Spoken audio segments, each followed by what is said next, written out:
మనసులో సమృద్ధిగా ఉండాలి. దేవుని వాక్యం మన హృదయంలో దైవ భయాన్ని పుట్టిస్తుంది.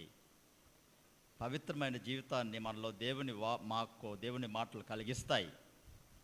కనుక మన మనస్సును దేవుడు ప్రభు అయిన యేసుక్రీస్తు సహవాసంలో మనం ఉన్నప్పుడు, ప్రభువుతో మనం సహవసిస్తూ ఉన్నప్పుడు, ప్రభువులో మనం ఉన్నప్పుడు, ప్రభు సన్నిధిలో మనం ప్రార్థిస్తూ ఉన్నప్పుడు, ధ్యానిస్తూ ప్రార్థిస్తూ ఉన్నప్పుడు మన మనస్సు దేవుని వాక్యం యొక్క నియంత్రణలో ఉంటుంది, ప్రభువు యొక్క నియంత్రణలో ఉంటుంది.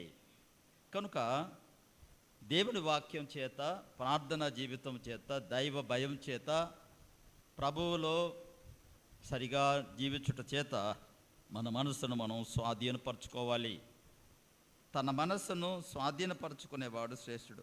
పట్టణాన్ని జయించేవాని కంటే తన మనస్సును స్వాధీనపరచుకునేవాడు శ్రేష్ఠుడు అని దేవుడి వాక్యంలో దేవుడు చెప్తూ ఉన్నాడు.